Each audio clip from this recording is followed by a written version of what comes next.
Yo, what is going on, guys? Welcome back to Bullony Basketball. Here with my special guest today, the one and only Sports Wikipedia. How you doing, my man? Um, Doing fine. I like that. Short, sweet, and to the point. But we got a lot of stuff that we're gonna cover today. So a lot of it will be short, thorough analysis of the first rounds in the NBA playoffs. I think we're gonna start like with the 1-8 matchups and work our way down to like the 4-5. Starting with the West, though, the first seed Phoenix Suns, first seed overall, they defeated the New Orleans Pelicans in 6 games. I actually thought this would be a sweep and the only sweep, so I was pretty impressed by the Pelicans. But what did you see from this series, and what do you think New Orleans has from going forward? Well, to be honest, it did go to what was it, 6 games? 6, yeah. Okay, and I gotta give credit to Brandon Ingram the way he played between the games 2 and 4, I believe. But games like 5 and 6, he went downhill because I think one of the games he shot like only like 37 or 38%, and like game 6, he couldn't really make any shots as good, and that might be because from what I've watched, Mikal Bridges was defending him. But like I don't know how much credit I want to give the Pelicans because Devin Booker did miss some of the series. But I said to myself, the Pelicans are better than the 8 seed, and of course Zion Williams, who's no doubt a key player. He will be hopefully be back next season, and if Ingram is still there and all the other key players are still there, I like to think that they would have a better record. Yeah, I mean, I'm kind of like right there with you. I know like yeah, Booker was out the first few games, but you could also use the same thing where it's like Zion wasn't there.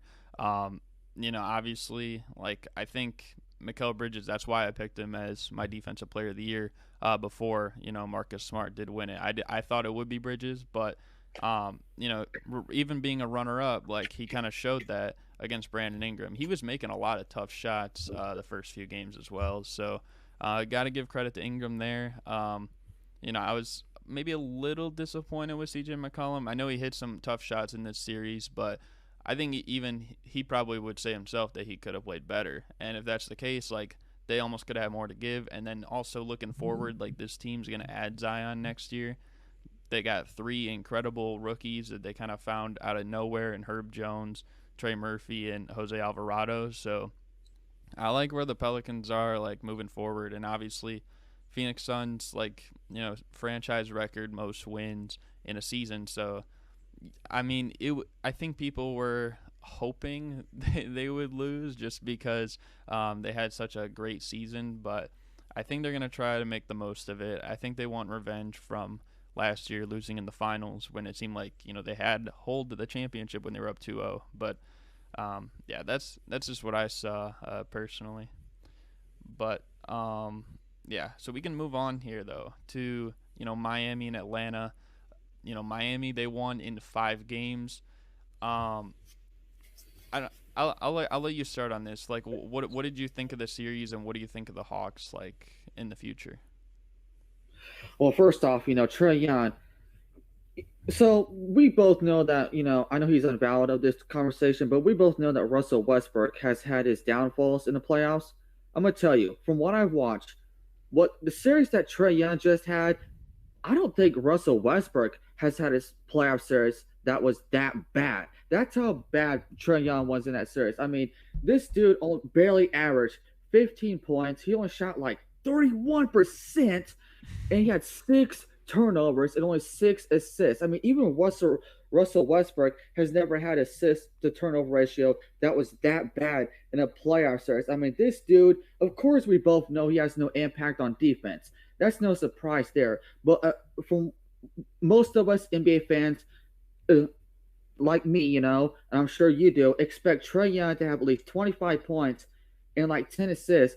Did he do that in this series against the Miami Heat? No, not even close. Like I said, he only averaged 15 points and just 6 assists and 6 turnovers. He averaged just as many turnovers as he did in assists. and, bad shots, and of course, like I said, no defense.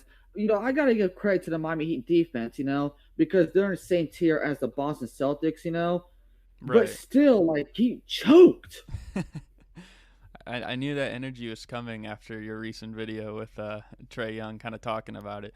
But I mean, I'm kind of right there with you. I mean, we'll get into like the Jazz, and we'll get into like your Celtics against the Nets, and like people have been slandering guys like Kevin Durant and Donovan Mitchell recently, but I mean, realistically, like neither of them even played as bad as Trey Young did in this series. Like they had every answer for him.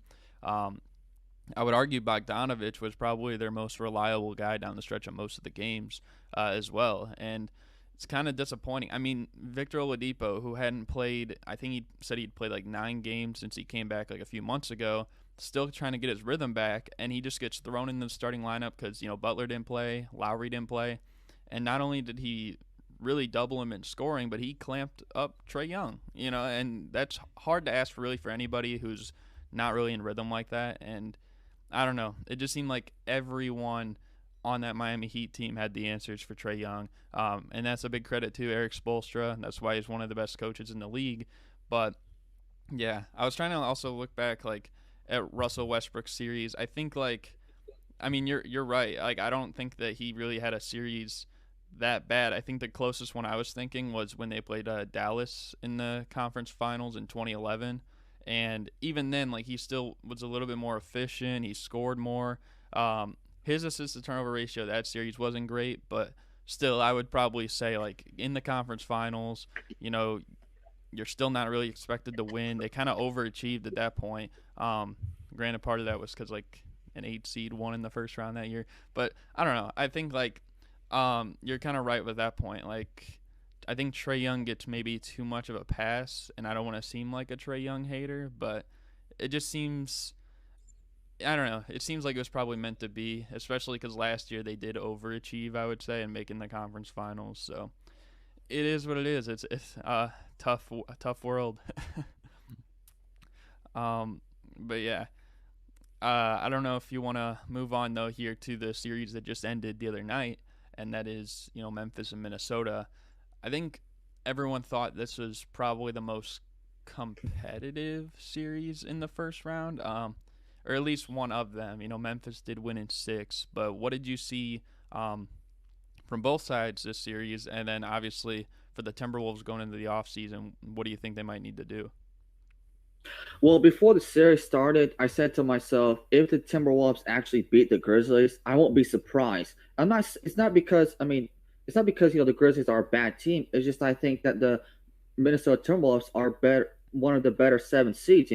Because they got Carl Anthony Towns, and other players, and so I think I did predict the Timberwolves to beat the Grizzlies in like 6 or 7 games. But of course, Grizzlies won this series because Game 5, John Morant had that game-winning layup, and I watched the last 5 or so minutes of Game 6, and of course, Grizzlies pulled away.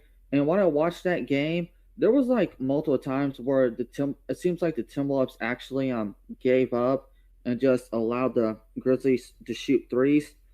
And of course, towards the end, Grizzlies won. Yeah, I think for me, I had this going 7. I did have the Grizzlies winning though, just because it's hard to trust the Timberwolves. They had the talent, I think, to win this series. They just probably didn't have the IQ, and I mean that's something that people would laugh about, but it is true. Like that matters so much in the NBA. Like they were taking so many bad shots. I still don't understand why. Obviously, I'm sure you saw that Carl Anthony Towns 3 like late in the game the other night when it was like I think from Curry range or Dame range or something.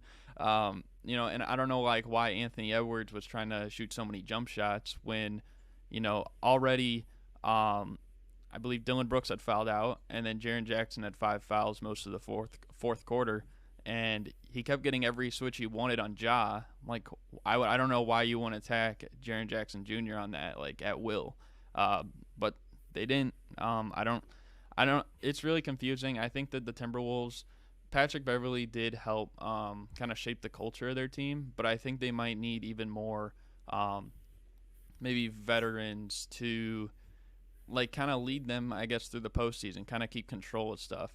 I think D'Lo, that was probably the best thing he did this postseason is, he kept them under control, but even he was struggling to hit shots as well.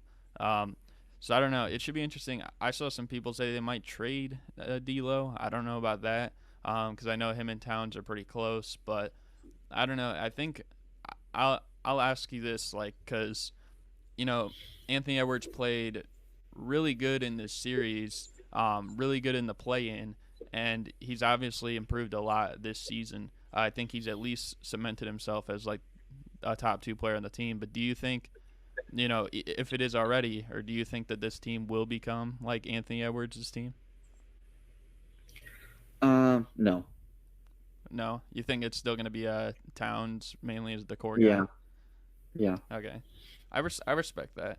I mean, We Anthony Edwards is going to have a big impact, but I still think Cap is still going to be the main guy.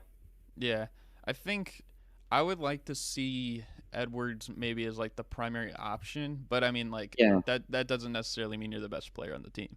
Because I mean Draymond's one of the top two or three players in the Warriors, but there's probably like five or six guys that score at a higher rate. So yeah, I mean I can respect that for sure. But we'll move on to the other side of things in the Eastern Conference. This is probably the series you're most looking forward to talking about, and that is the Boston Celtics and the Brooklyn Nets. Your Celtics completely wiped the Nets, the only sweep of the first round. What'd you see from Boston in this series, and then also what'd you see from Brooklyn, and what do you see from them going forward? Okay, so I'll start with my Celtics. Well, first off, they played unbelievable defense. That's what my Celtics have been doing since like January, in my opinion. I don't want to sound biased, but I think they've been playing the best defense since then. My guy Jason Tatum, he outplayed Kevin Durant. He averaged like almost like 30 points, I believe. And of Yeah, course, I gotta give credit to Jalen Brown. One of the games, Marcus Smart, before not just in the first half, he had like already like 10 assists, and of course, he played great defense. And I know Marcus Smart just won defensive player of the year, but I would argue that Jason Tatum's defense is actually just as good. I know that may sound surprising. Of course, Robert Williams, I think that's his name. He makes a big impact on defense. Overall, Celtics have multiple players that play great defense. And Jalen Brown, he's actually usually a solid defender. And even though Jalen Brown is actually like the third or fourth best defensive player on that team, he would actually be the best defensive player on like at least probably 10 other teams. That's how good the Boston Celtics defense actually is, in my opinion. And of course, the Brooklyn Nets. I was actually one of the few people, and I said this on Twitter, I was one of the few people who didn't have the Brooklyn Nets making to the finals. Because, Kyrie, the only good game I know he had was, I think, game one or two or something like that. And, and of course, Kevin Durant, he underperformed. And people talk about how Kevin Durant is, like, so talented of a scorer, which usually I agree with, but it just seems like not so much in this series. yeah. I mean, I'm right there with. I mean, they always say offense wins games, defense wins championships. So I think that this Celtics team, like, they're definitely equipped to potentially go all the way. Really, they don't have.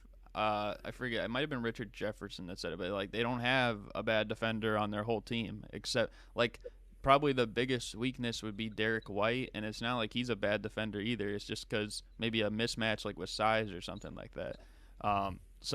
And again, he's also coming off the bench, so there really isn't any weakness with that team. I'm not sure really why.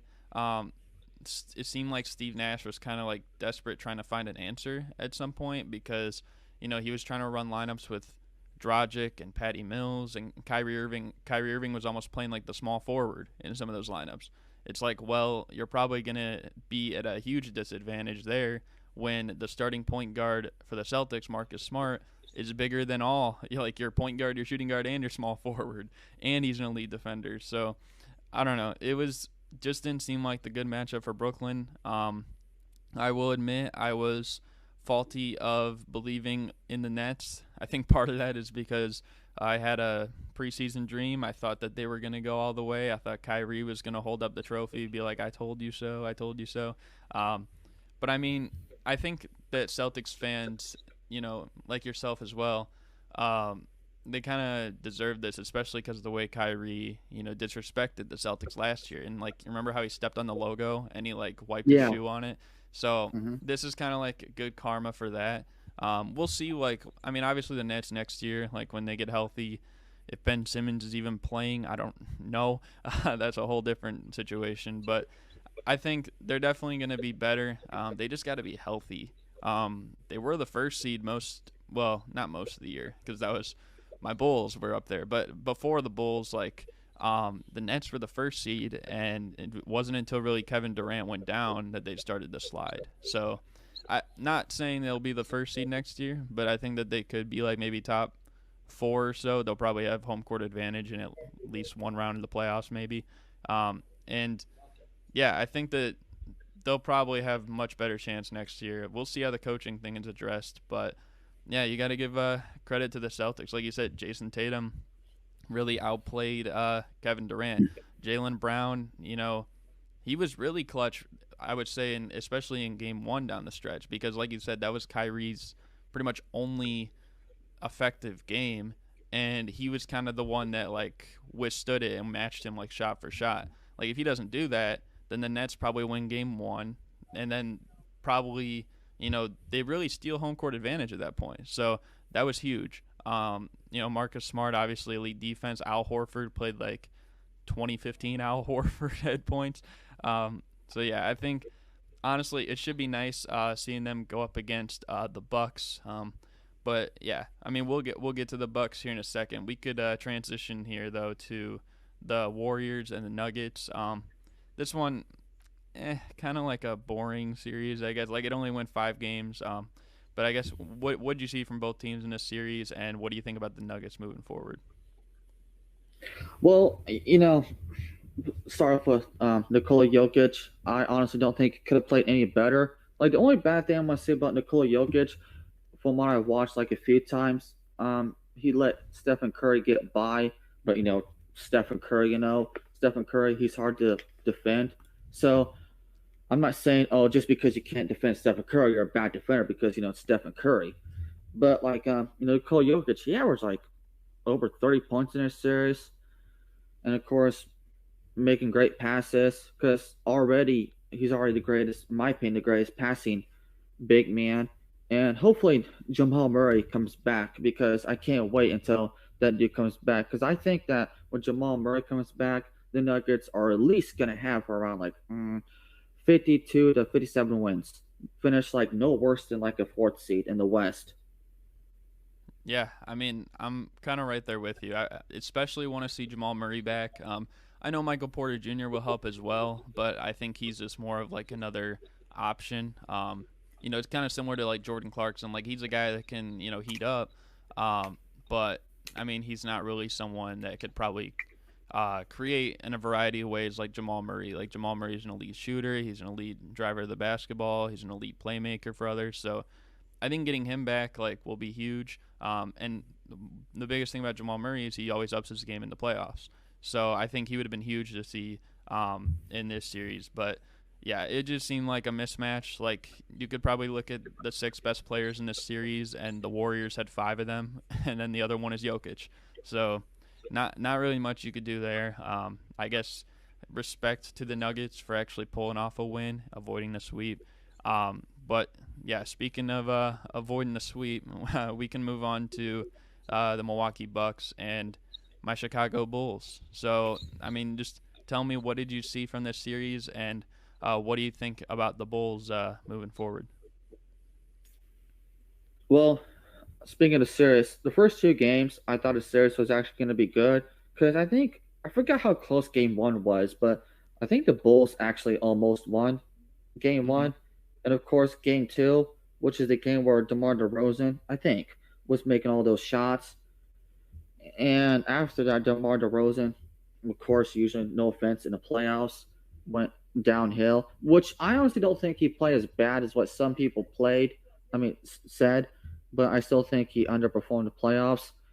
And I had a hard time watching the last like two games because like especially like I couldn't really watch the last game because I don't think Zach LaVine played. I was like, oh well, Zach LaVine, he's not playing, so this is probably gonna be a blowout. No offense, Yeah.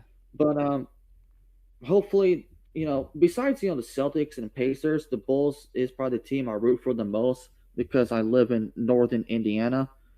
So I definitely want to see the Bulls have a successful season next year or most of the time.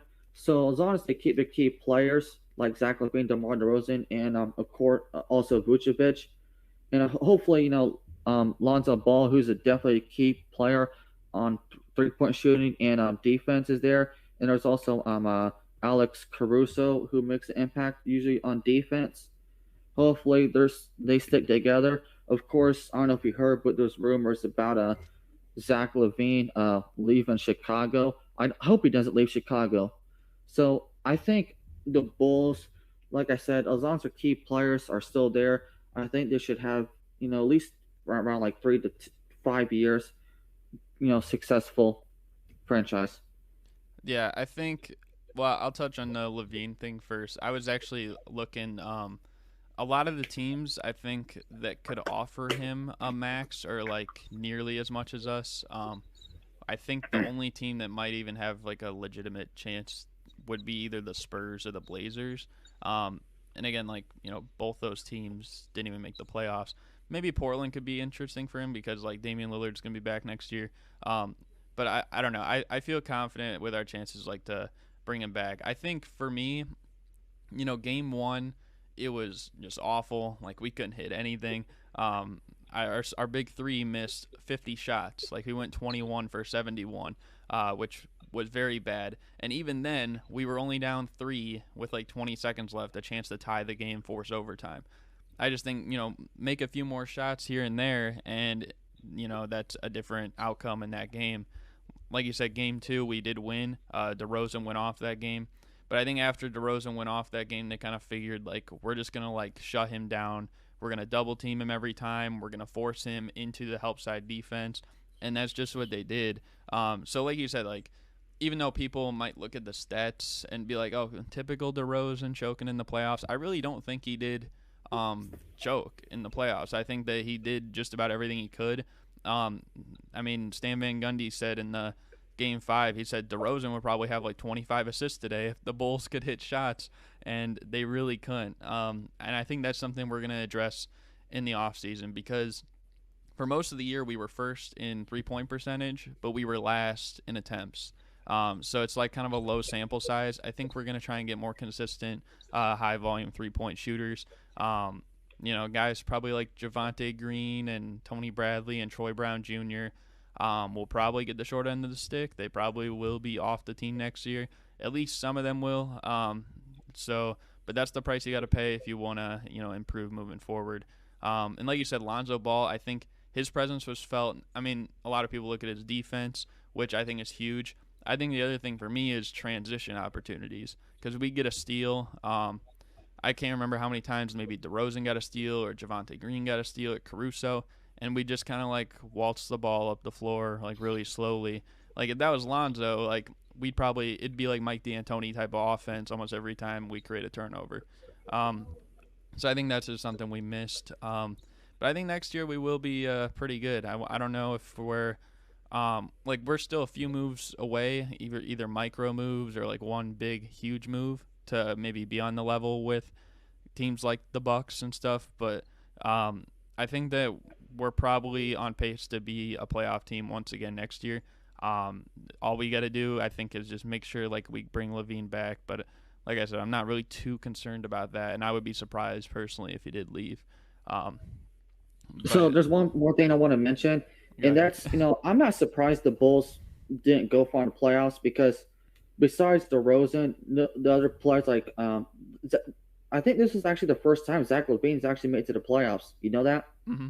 Yep. And I think before this, Vucevic has only played like 5 games in the playoffs. So I said, well, they don't have much playoff experience, so they're probably not going to get far. You got to have experience. Like Yeah, even Jordan and LeBron needed experience. right. I think this is a good lesson too, especially for guys like Dosunmu and Kobe White. Like, I think they'll benefit from this next year, and especially if we get a higher seed, we play a team maybe that's less experienced, like Charlotte or Cleveland. If they got in, like we'd have that edge against them for sure. Um, but yeah, we can move on to probably the series that got the most like embarrassment for a certain team. And that is the Dallas Mavericks Utah Jazz series. The Mavericks did win in six, and a lot of people, were saying stuff about Utah. So, what did you see from this series, and do you think maybe it's time to make changes in Utah? Well, um, I think Donovan Mitchell should leave, and I hope he leaves because I like Donovan Mitchell. Usually, he steps up in the playoffs. I think in like the last like 2 years or so, I think he's been one of the players that rises in the playoffs. And of course, Rudy Gobert. I mean, he's a great defensive player and has some impact on offense. By having screens and putbacks and stuff. But no doubt, in my opinion, Donovan Mitchell is the best player, especially in the playoffs. So, I think there's a high chance that Donovan Mitchell is going to leave. Yeah, I think it would be probably ideal for him to get into a better situation. If I were the Jazz front office, like that would be the guy I would want to hang on to. And I've seen some reports, some rumors that it seems like they are more likely to keep Donovan Mitchell, build around him, and part ways with like Rudy Gobert if necessary. So from that perspective, like I think the Jazz front office is doing the right thing, but we'll never know until maybe like how the pieces come together. If that's going to work well for Donovan Mitchell. I think these other role players, like, there's got to be changes. I mean, Mike Conley, he's been here 3 years now. 2 of the years, he's either never been available or never been what he can be really in the playoffs. And this year, he was a complete no show. Like, I think he was 10th in 3 point percentage this year. And if you use his 3 point percentage from the playoffs this year and compare it with qualifiers in the regular season, he would have been dead last. So that's a huge difference. They were not making any threes. I know part of that is on Donovan Mitchell. He wasn't really hitting a lot of his shots, but I think these other guys, were getting a lot more open threes because of Donovan Mitchell's creation. Guys like Bogdanovich and Royce O'Neal and Daniel House, and I can't recall a time maybe. Well, maybe my Bulls in Game 5, but I can't recall many other times where it's like a team missed so many open threes. But they were doing it for the whole series. I know people were talking about the defense, like for Donovan Mitchell and stuff too, but realistically, Jalen Brunson had his way more with Mike Conley in this series. I think that was a false narrative that they were trying to target Donovan Mitchell, sure, but he was more successful going against Mike Conley. And you look at these other guys too, like, you know, such as Steph Curry or something. Well, Steph Curry doesn't get criticized for his defense, even though he has improved a little bit over the past few years. He doesn't get criticized for it because he's got other guys like Andrew Wiggins and Klay Thompson around him. But it's like, who does Donovan Mitchell have around him to take that responsibility? Like, now he needs to be the best perimeter defender. He needs to be the best scorer, the best playmaker, the best shooter. It's just not, like, it's too much to ask for one person, especially in the playoffs when your minutes go up. So if I were him, like you said, last year he was amazing in the playoffs. The year before he was even better. So I don't think you can really like hold this necessarily against him. Yes, he could have played better, but I don't even think if he did play better, it would really change the outcome of this series. There was just too many holes in the Utah Jazz. Yeah, and Um, also one of the games I watched, I paid attention to Donovan Mitchell's defense. I think it was like game 4 or 5. It was one of the games the Utah Jazz won, and Donovan Mitchell did struggle making shots in that game, but he played really, really good defense actually. yeah, I think, and people were questioning his leadership, but I don't agree with that at all. I think he's one of the most composed leaders in the league. It's hard to control your whole team when like the whole team outnumbers you with how toxic they were. I don't know if you saw like I think it was Daniel House and Bogdanovich going at it, and I think even like Mike Conley and Royce O'Neal were like going at it. So it's like there's just too many like uh, controversial things on that team right now. And hopefully, like if the Jazz were smart, they would build around Mitchell and do anything they could to make the team right. But if I were Mitchell, maybe I'd want to think about leaving. But yeah. And then, to close it out, we got the other 4-5 matchup, Philadelphia and Toronto. Sixers were up 3-0 in this series. Then the Raptors pushed it to 3-2. Everyone thought this was going to be, the first 3-0 lead ever blown because Doc Rivers is the coach. But the Sixers did get it done in 6. Although now they're going to be without Joel Embiid for some time. So I guess, what do you make of that for the 76ers? And then what do you think of the Raptors moving forward? My opinion, I think the Raptors have a case of being the most surprising team because before the season started, I actually had the Raptors not making the playoffs. I think I had them finishing like making a play in, and of course they actually finished what was it, fifth? Is that right? Mm-hmm. Yeah. Yeah. So yeah. Yeah, I mean, I would have to agree with that, especially because I think I had them. I don't even think I had them making the play in. I think I did say like they could make it maybe as 9 or 10, but I think I did have them like 11th or something. I'll have to check my predictions video before the season after this, but yeah, they did surprise me. You know, who would have thought they'd be above teams like the Bulls or the Nets or the Hawks prior to the season, and probably not a lot of people. But they did compete. I think that losing Fred VanVleet mid-series did hurt. I saw a Raptors fan say they were better without him, and then I think Game 6 proved like it's hard to be so much better without a guy that was literally named an All-Star. But yeah, for the Sixers, I mean, losing, I think James Harden finally woke up a little bit in Game 6 because they were kind of disrespecting him in Game 4 and 5. They kind of took away their main game plan of double teaming him, put more pressure on him and Maxey. But yeah, I think in Game 6 he stepped up. Maxey stepped up once again. Embiid was great, but now Embiid's probably going to miss some time. So looks a little grim for their series going up against Miami.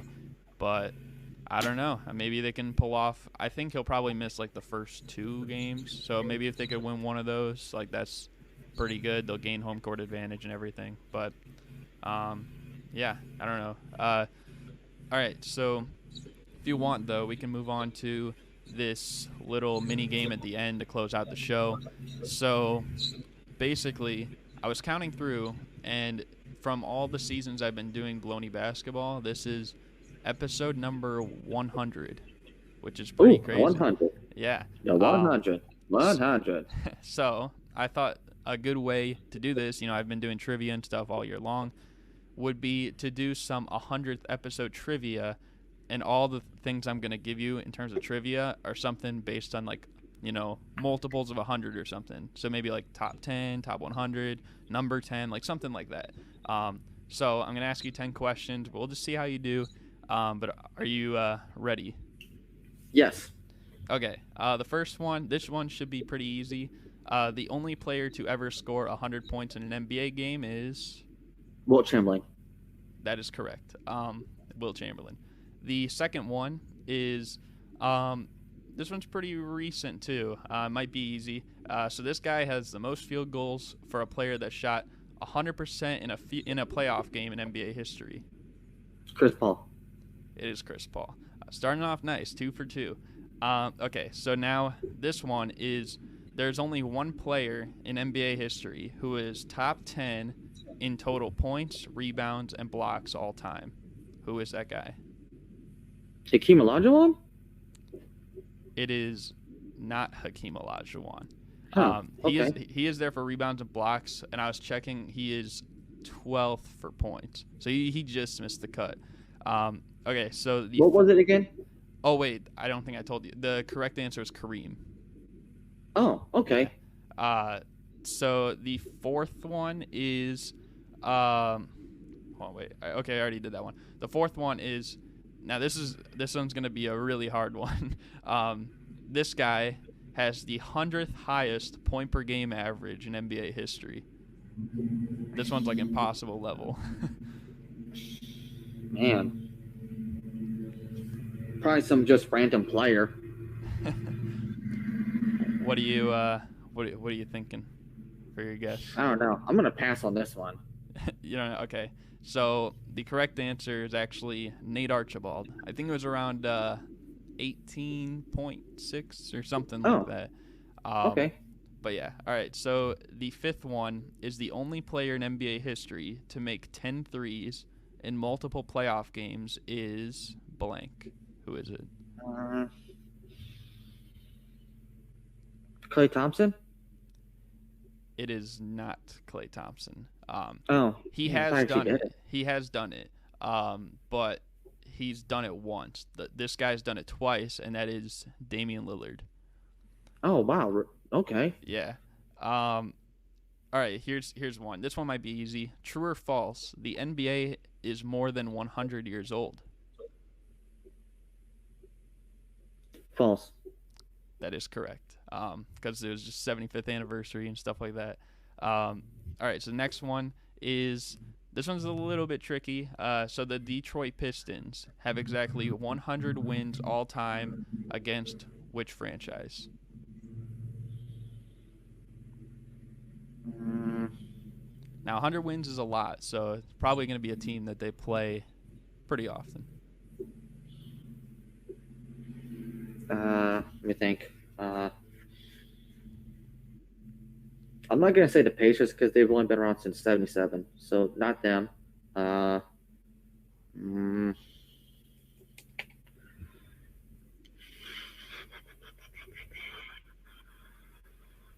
uh,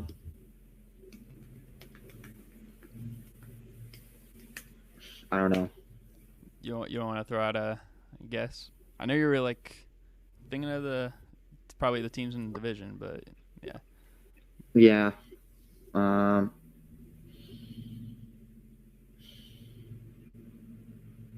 I mean, it could be your Bulls. Are you I guessing don't the know. you guessing the Bulls No, here? You're not no, guessing. I don't know. Okay. So the correct answer was actually the Pacers. It actually was them. Um, which is tough. Okay, so the next one is I think this is number 8. The New York Knicks jersey number 10 was retired for who? Walt Frazier? It is Walt Frazier. Yes. Okay, number 9. What current NBA player has been an All-Star as well as making the playoffs for each of the past 10 seasons? What was the question again? So, what current NBA player has been both an All Star and has made the playoffs for each of the past 10 seasons?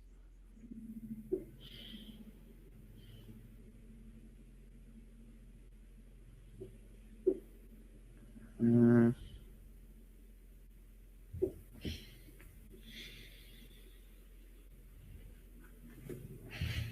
of course, it can't be LeBron or Kevin Durant.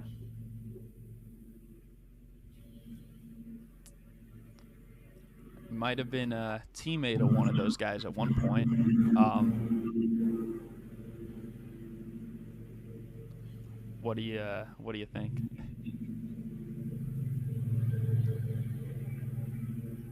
Uh, it can't be Stephen Curry because he just missed the playoffs, I think, last year. Mm,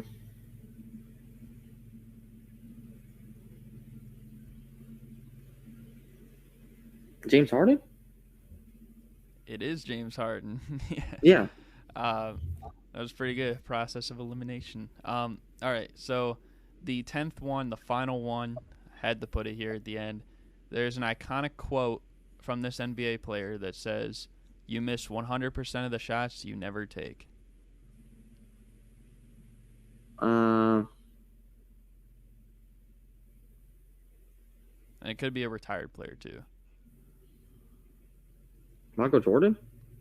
It is Michael Jordan. Yes, had to put it there as a Bulls fan, and because he's the goat. Just because.